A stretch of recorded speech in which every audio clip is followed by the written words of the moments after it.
He'd take the ball and he was really fast and he coming and dribble and go and score.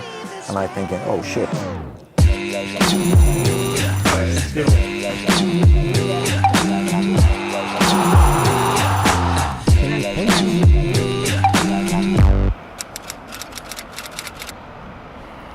Antes de impressionar o futebol português com a camisola do Sporting, Viktor Gyökeres foi apenas mais um jovem a ter uma passagem discreta pelo futebol sueco.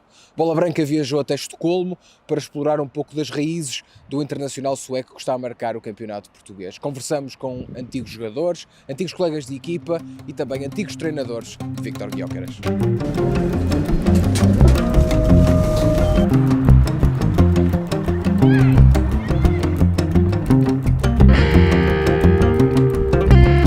I'm Björn Turesson. I'm the president of the IFK Aspen Tellus, the club that is now famous for having Viktor playing with us for a number of years. Yeah, I came a long way. You definitely come a long way. And you come to the snow as well.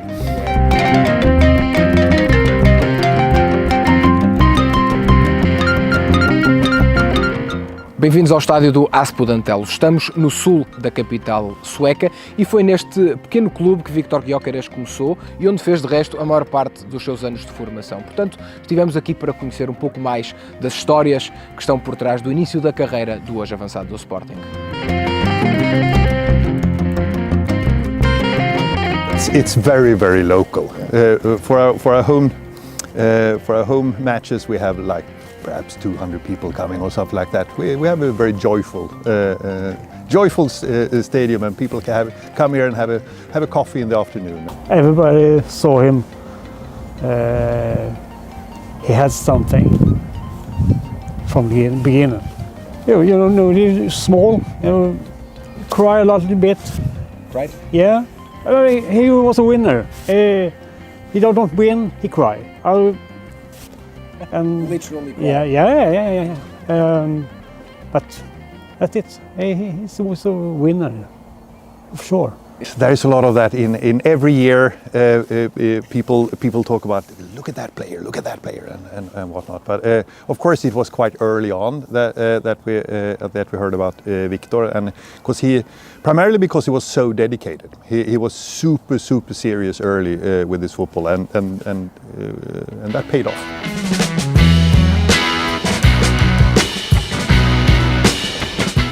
The next star is me, I hope. How was he like with his teammates? No comments. He used to fight with his teammates as well. Yeah. No, not really, but.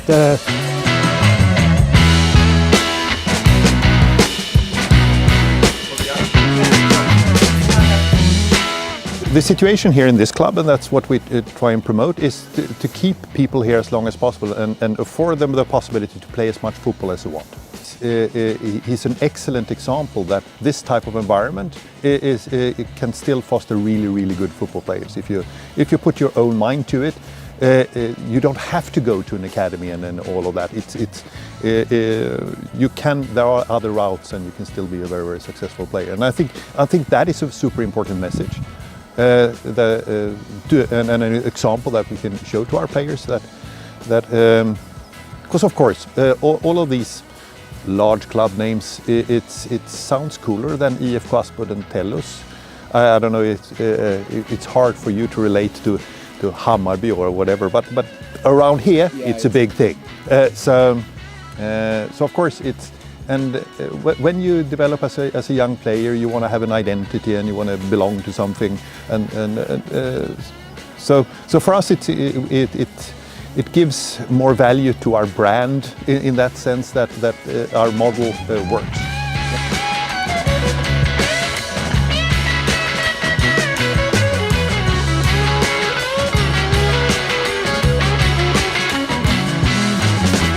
Oh God, it's massive.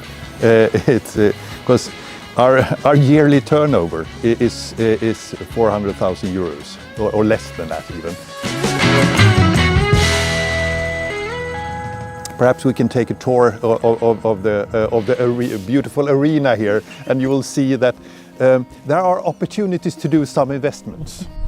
You were asking us what we'll do with the money. We don't know, but when we get it. But as you can see, this is where we keep some of our supplies, and over there as well, in the blue thing there. This is how we store our material. So this is like the teenage team's material. We'll keep some of the balls in the footballs in our cars as well. But, welcome to our clubhouse, or we're hoping to build a new one. This is the clubhouse. We're actually we got all our stuff packed down. The boys team from '98, they went to loads of tournaments, which they typically won. Yeah. So probably a bunch of these has a sort of Viktor's name on it.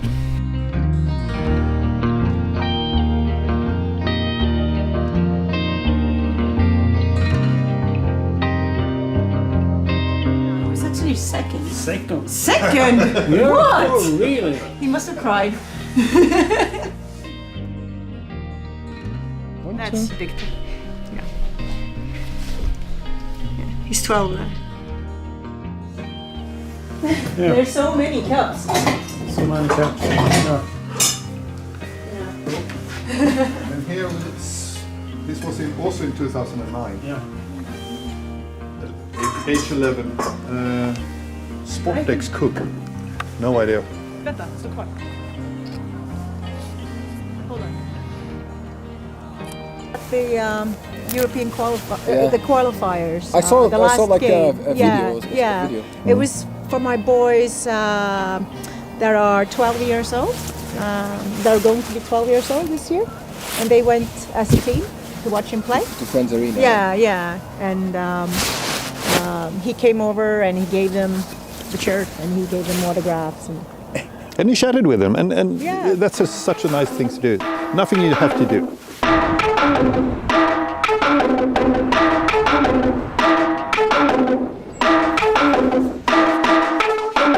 Yeah, here in Stockholm it is three big clubs. It's AIK, Djurgården and Hammarby. They have fantastic supporters, 30,000-40,000 at games. Viktor is coming from a smaller club, BP. It's the biggest youth club in the Europe, but they have no success in the senior team. They had been going up and down in the second division, third division. Now they are in Allsvenskan, the top division, but they have invested all the money in the youth.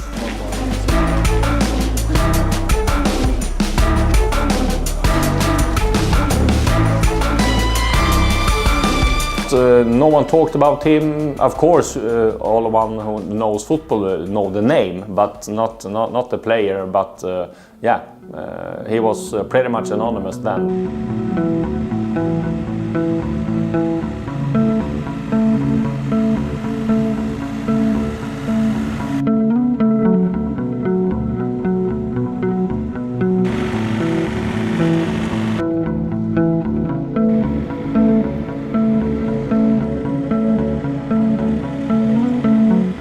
Well, our main purpose is just kids having fun, being healthy. That is the main purpose, and of course we also have this. Besides of that, we also have an academy where we train kids to be professional football players from a young age.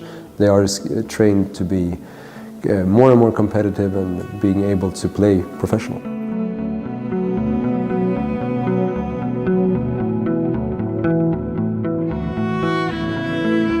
We stay with our identity.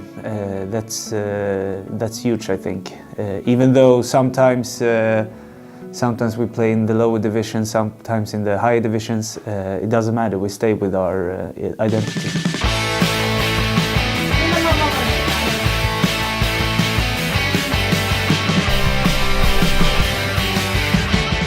And we play a game against Aspudden. And I saw a striker there he take the ball with him like he do now, exactly the same he was when he was small kid.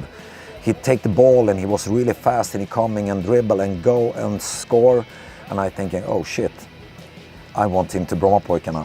So the year after that, when I take the boys 1998, the academy team, 2009, when he was 11 years old, be going to a tournament in Finland. We need one more player. I'm thinking, oh, I'm gonna call Stefan. Stefan Gyökeres is Viktor's father. And that was the first time I have Gyökeres in Brommapojkarna. This is about the B team, BP team? Yeah. But I don't know if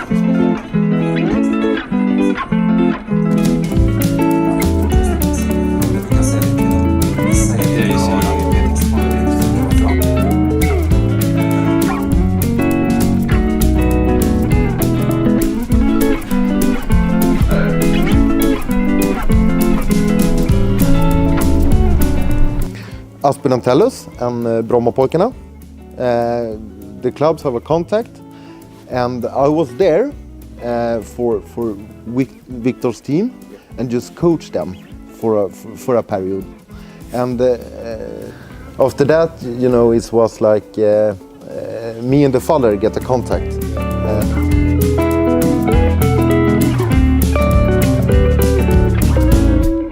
And we know that when the time coming to go somewhere, he's gonna come to us.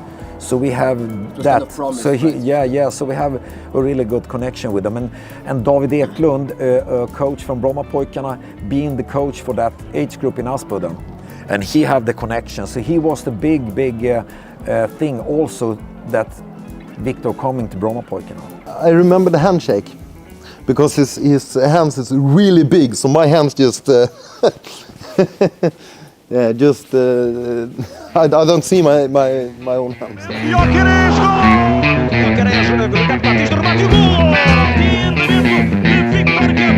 You can see when you see goals from Portugal, I recognize the goals from BP. They look, some of them, the same. As you've seen in Portugal, he's a machine. He's running over everyone, like a little bit of Swedish Cristiano Ronaldo, if I will do a comparison. Viktor Gyökeres fez e cumpriu com a sua missão. Olhou na cara de Ricardo Batista.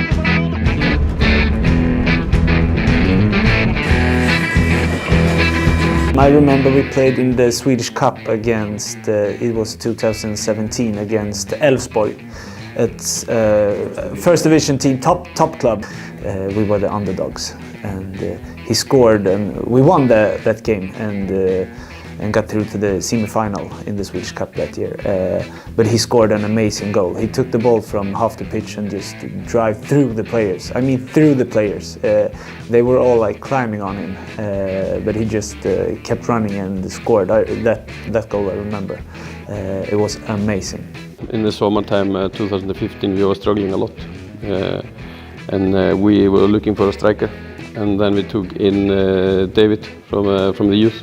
And he said to me, we were sitting on a bar here in Vällingby, really close by, and he told me, I promise you, this is the best option, and I promise you he will score goals. I say Viktor, he's the only one who have the body and to do that when he was 16, something like that. Yeah. And I said, yeah, okay, we can try it, because it isn't what you're looking for as a coach in a team who's struggling in a professional league. But that we took him in, and I could see it straight away what David meant. In Aspudden, he developed the Viktor Gyökeres style, and that's really good, because in Brommapojkarna many of the players are the same. You know? He was wild, and he was really aggressive. I remember some of the older players was, sometimes they wanted him to calm down a little bit, because he was pressing, and he was always going all in, and because he wanted to improve. He wanted everything, I remember he was listening to the older guys. He was listening to the coaches, and he was easy to coach, but he wasn't always easy to talk to, because I think everything was a little bit new for him.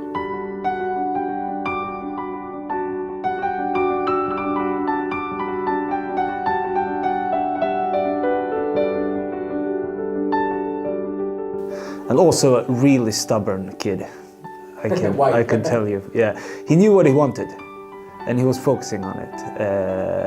He wasn't the best player at passing the ball back then. He was just focusing on scoring goals and dribbling and tackling. So it was one training. I was screaming at him, "Viktor, pass the ball, pass, pass, pass," and he was just focusing forward. He didn't see me, and I was so frustrated. So in the middle of the training, I just sat down on the pitch, sitting like this, and I was like, "Doesn't matter. He's not passing the ball. I can sit here."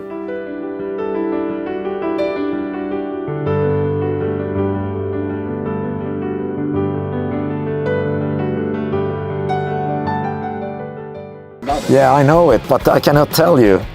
You know the reason? Yeah, no, I'm kidding with you. You don't tell it. I ask him to, when I speak, come on, Viktor, tell me now. No. He doesn't even tell. No, he don't tell his best friends. If it's like he's doing an impression of Hannibal Lecter, he can't tell anyone. That's weird, isn't it? He's gonna be cancelled immediately. Funny thing is that he was on a holiday with his ex-girlfriend. They play tennis, and both of them having the winning mentality. And after the game, I don't know who won, but they don't speak with each other for the couple of 5 hours or something.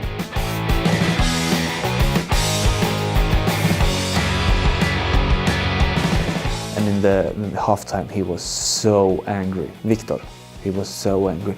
"I'm no fucking fullback," he said. "I'm a striker. What am I doing down here in the pitch?" He was so angry. I remember that one.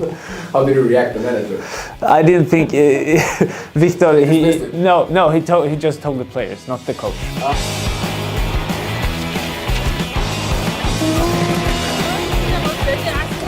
In Sweden we say dog year.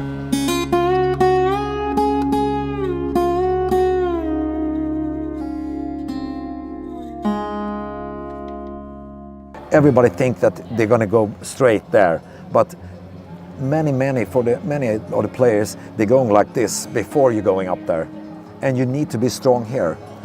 I think it was really good to him go to Brighton.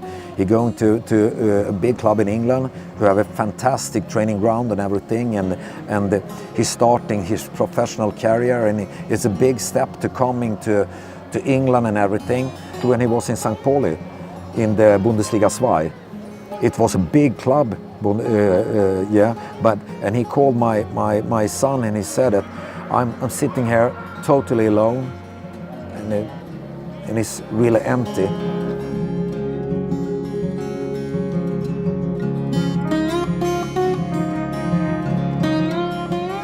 No roof. I see no roof. It won't be about the club name or the contract or the money. I think he will make a step who will fit him with his analysis and not what people expect. He don't have take the decision already. I think he do. But I know what his favorite club that he want to go if he go. But he said also that he loves sporting, and he's feeling so comfortable in Portugal, and he loves sporting so much. Everybody had take care of him so much, and he's feel comfortable there, so he loves sporting. It's a down-to-earth, person who knows what it takes, because he doesn't get anything, for free. He's been, fighting for everything his whole career.